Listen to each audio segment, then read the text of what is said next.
Hello, dear leaders. This is our May video, and we're going to be sharing some ideas and some tips for assessment. How will our learners be assessed? Now, the agenda is how teachers assess learning in remote and hybrid learning situations and how school leaders may help. When we talk about teachers assessing learning in remote and hybrid learning situations, we talk about teachers collecting information from different contexts and platforms and even in-person situations. So the teachers should gather all that information, put that together in order to be able to assess the performance of the learners. But we have two approaches we would like to focus on today. It is formative assessment and summative assessment. When we talk about formative assessment, we talk about a process of learning that takes place and the teacher assesses that process. So through a period of time, the teacher will be observing, collecting data about the learner's performance and reaching to an idea of the assessment. In the case of a summative assessment, after a while, after a unit, after a period of time, the teacher decides to stop teaching, let's say, and set a test or an exam to measure how much the students have learned. There are two different kinds of assessment. For the situation of hybrid and remote teaching contexts, I would say that formative assessment will be more suitable. And here is why. It respects the learner's process of learning, as we are going to be assessing the process, right, that is happening at home and in class at school. So we need that time to collect the data. I believe is more respectful of the learner's process, allows the learners to make different attempts to develop mastery, that is really important for the learner, help learners focus on what they are learning and not only on passing the test, protects the learner's agency, their responsibility into what is the learning process. They start taking responsibility and accepting that responsibility. Allows teachers to assess the learners through different techniques and in different contexts, and fosters teachers' reflection and creative work to set timely challenges to each learner. So the teacher might design different assessment activities or just different learning activities for the different learners so they can do the best in each situation. Now, generally, the formative assessment approach needs criteria, marking criteria, success criteria that measures the performance of the learners. In this case, I have chosen a success criteria for the description of a character in a story.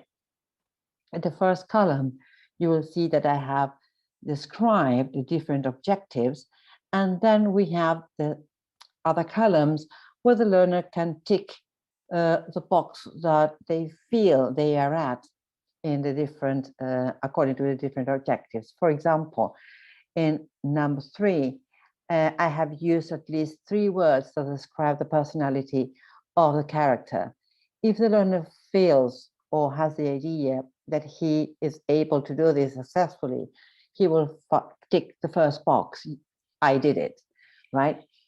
In order to design this criteria, the teachers use the syllabus they might have and the course book, right?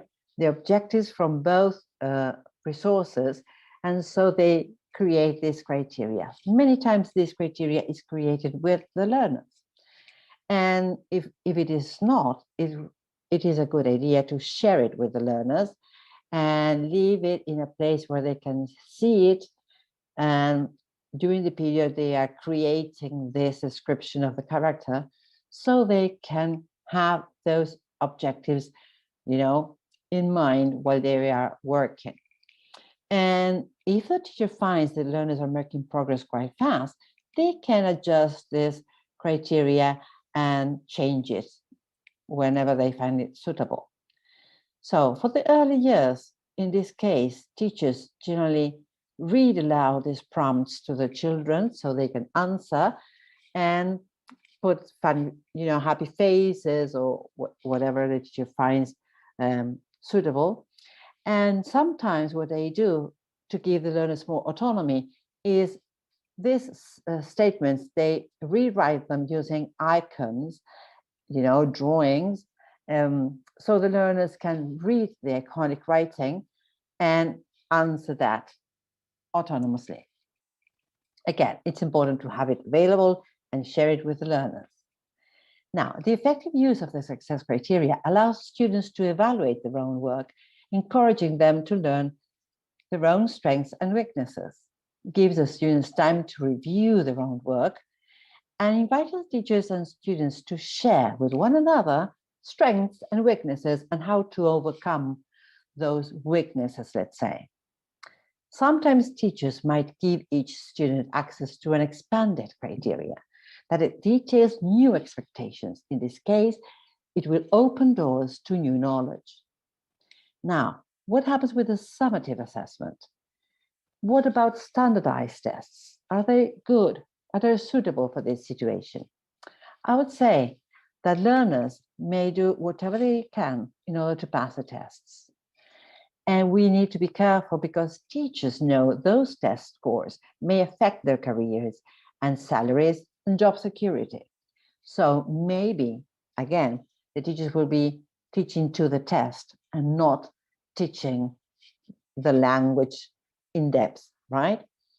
Standardized tests don't value creativity, do not provide feedback moments for the learners to think over what is it that they did wrong and how can they overcome those mistakes, let's say.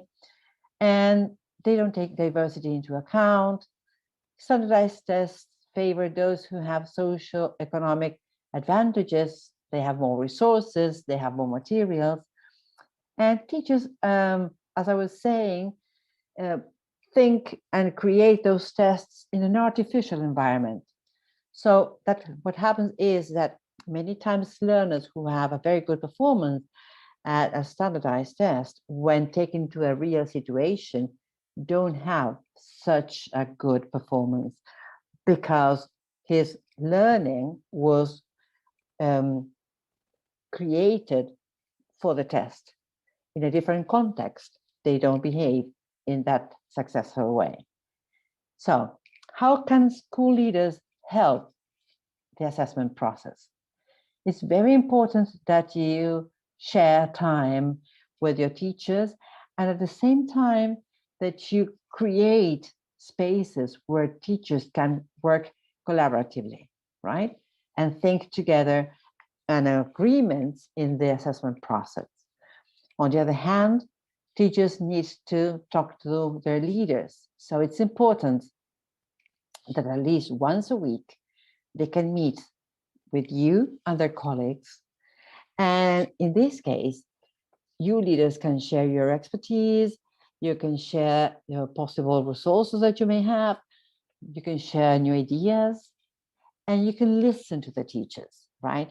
Try to listen to their successful decisions, listen to what went beautifully, but at the same time, listen to what didn't work, what they need in order to move on and keep on, helping their learners master the language and design future plans. The teachers may need as well some resources in order to be able to teach successfully. So it's important that you make sure that teachers have the course book, that teachers have a Wi-Fi connection that is steady, that they have a silent place where to work, and that they might have some technical support available so they can, call whenever they need it.